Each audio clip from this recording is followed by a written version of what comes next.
Rick and Morty Season 7 is a continuation of Rick and Morty's story, and each episode is crazier than the last. And I wanted to talk specifically about certain episodes today, so let's do that. So, first up, I wanted to talk about the episode in which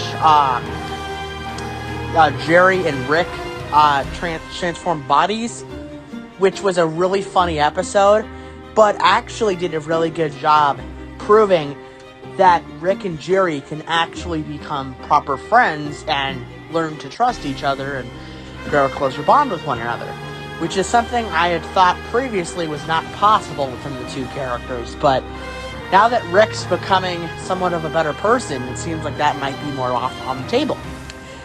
The next thing I wanted to talk about was the fact that Evil Morty came back. Not only did he come back, they gave the full explanation of his backstory. They went ahead and completely showed what he's been up to this whole time, and they brought him in to help Rick and Morty defeat Prime Rick, which is the Rick that killed Rick's family, which is a part of his backstory that we only got small little sections of in the past, and we finally got to see a conclusion. Finally got to see Rick get his revenge. And it is so cool seeing the dynamic between our Rick, C-137, and Evil Morty, because they actually work together really well. It's kind of surprising, honestly.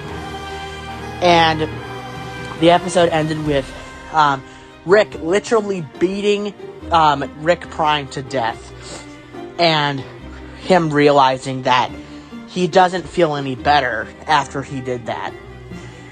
And I'm actually interested to see where that story goes. And then we ended the season off with the revelation that there still exists a Diane out there, which, for those of you who don't know, is Rick's wife who died. So, this season is truly enjoyable. I loved every second of it. It was so good. Overall, Rick Season 7 is still a good season. Overall, I'm going to give it an 8.5 out of 10. Thank you guys so much for watching, everybody. Make sure you leave a like, comment, and hit that bell. Thank you guys so much again.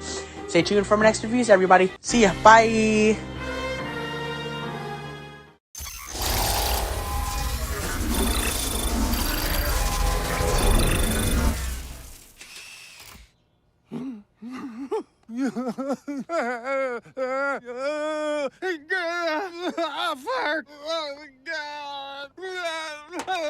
Wait, no!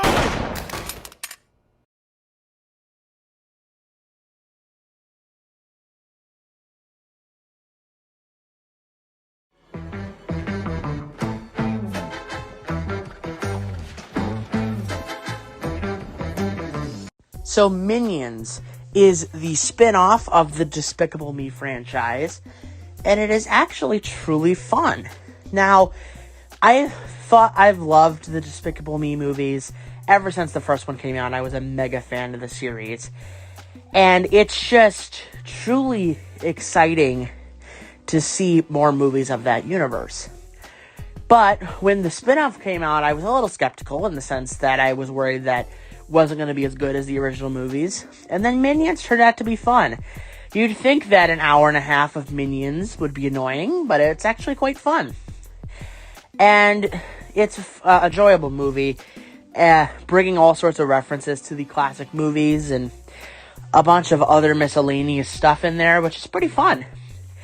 And also, it's also amazing that we get to see cameos from different characters and stuff. Like Gru was in that, which was nice. And then it was so successful at the box office. Like, it made over $1 billion, which was crazy. So they had to make a sequel, and they made Minions: The Rise of Gru. Minions: The Rise of Gru is basically a continuation of the Minions movies. Now having the Minions working for Gru, as a child, is trying to figure out how to become the best villain. This one had way more references to the movies, that they put quite a lot of references in there. Silas Ramsbottom was a character. They showed Vector and his father at one point. And even the Bag of Evil, which we haven't seen since the first movie. So they truly put all their heart out with this one. And it is miles better than the first Minions. Just because of how much references there is. And how much story they put into it. And they made a great movie. Going to see that movie, I had quite a fun time. And it was amazing. That's why these movies are still a special place in my heart, even though Despicable Me is going on to the 4th one this year at this point. So, anyway. So overall, the Minions movies are truly amazing, even though it is different than the Despicable Me movies. That doesn't mean it's bad. It's still pretty good. That is why I give Minions 1 a 8.5 out of 10, and Minions The Rise of Gru a 9 out of 10. Thank you guys so much for watching, everybody. Make sure you leave a like, comment, and hit that bell. Thank you guys so much again. Stay tuned for my next reviews, everybody. See ya. Bye.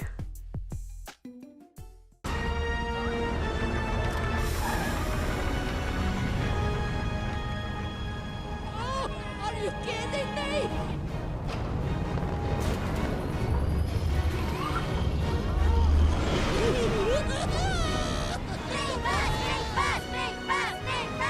Big boss, I like that!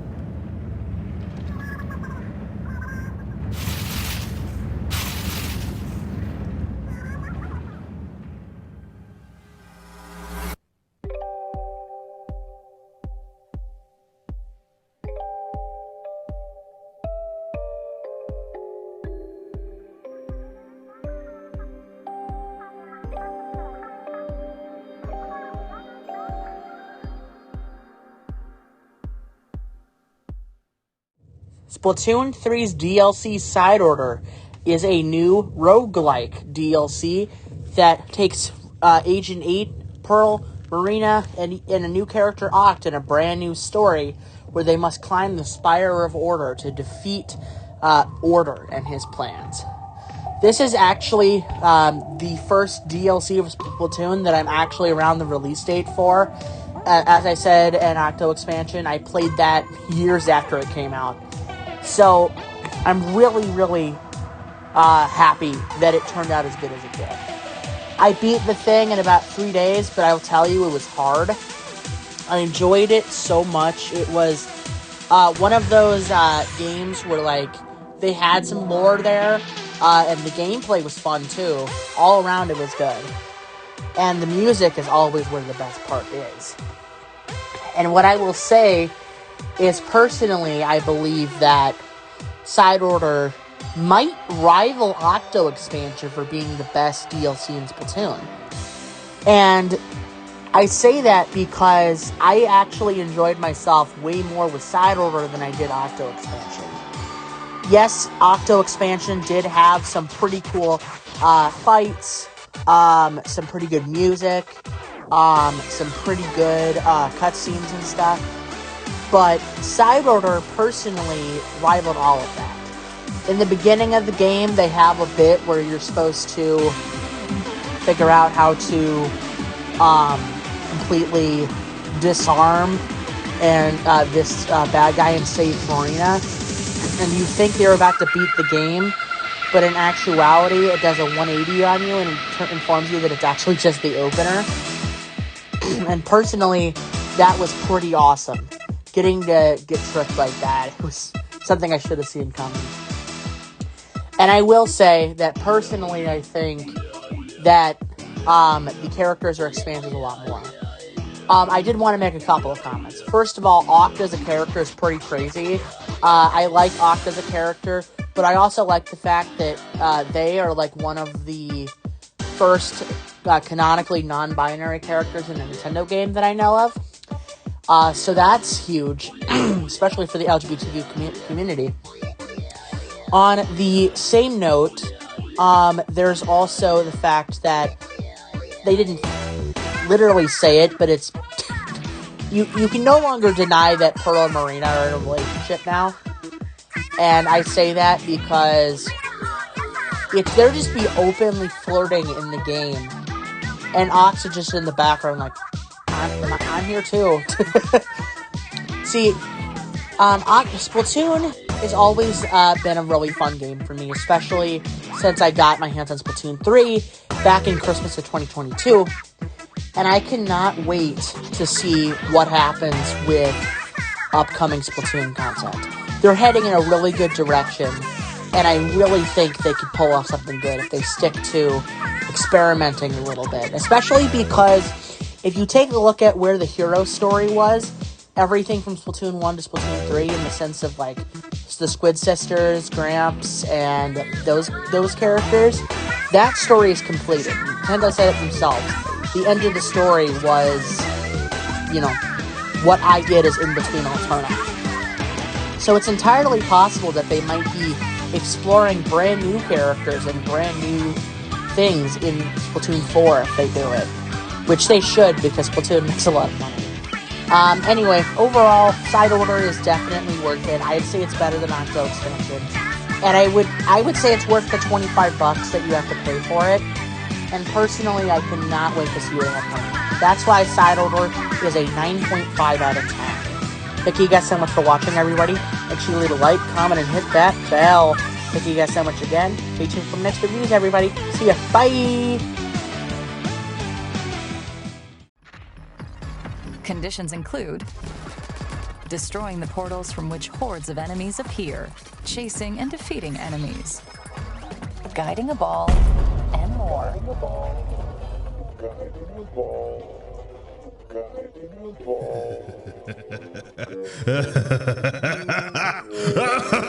No, I'm just screwing with you. These are super easy. How do you feel about splat zones, though?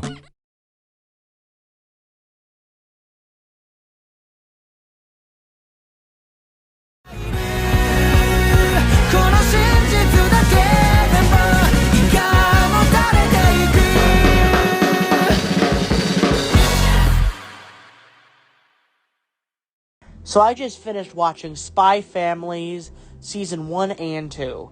And I gotta say, that is one of the more fun anime I have witnessed.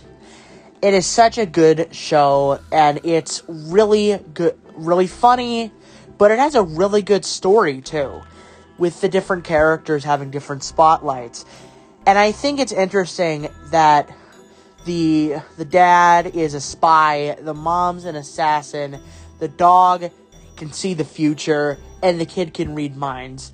So the dad and the mom don't know that they're who they are, really, while the kid, Anya, knows 100% everything that's going on. It's great. And I gotta say, when it comes to this show, it's one of those shows that I really enjoy quite a lot. I went ahead and binged this show from start to finish, especially with the movie coming out soon. And personally, I gotta say, it's especially good in the second season. The first season does a really good job of introducing us to the characters. They do a great job of exploring everything and getting the plot moving forward, and especially ending the season off with the introduction of the main villain of the show. But season 2 did a really good job of expanding certain characters, especially Yor. With her being an assassin, it was interesting seeing her actually do her job as the assassin and defend off a bunch of other assassins from attacking this wife and this mom and her kid. And it's really interesting to see how crazy this show can go with its violence, considering it's a TV-14 show. And with animated ratings are very different as far as what they can get away with violence. I mean, you guys have heard my argument about PG ratings in anime and how it doesn't make a lot of sense. So, honestly, it was pretty crazy. I enjoyed this show quite a lot. I gotta say it's one of the better animes. In fact, I might need to update my list of top 5 anime of all time, because this could very well be on that list now. Personally, it's one of those shows that has a great plot, but that's not necessarily all you're there for. You're there to support the characters, there to see them interact and all that stuff, and it's really amazing to see the character development on all of the characters. And honestly, it's a really good show. Overall, I quite enjoyed my experience with this show, and I completely recommend it for anybody. I will definitely say it's one of those anime that you watch when you're not used to anime and are wanting to get into the medium. So I'd 100% recommend it for anybody who likes anime, but also to people who don't like anime and are wanting to get into it. This is a great place to start. That is why I'm giving Spy Family a 10 out of 10. Thank you guys so much for watching, everybody. Make sure you leave a like, hit that bell. Thank you guys so much again. Stay tuned for the next review, everybody. See ya. Bye.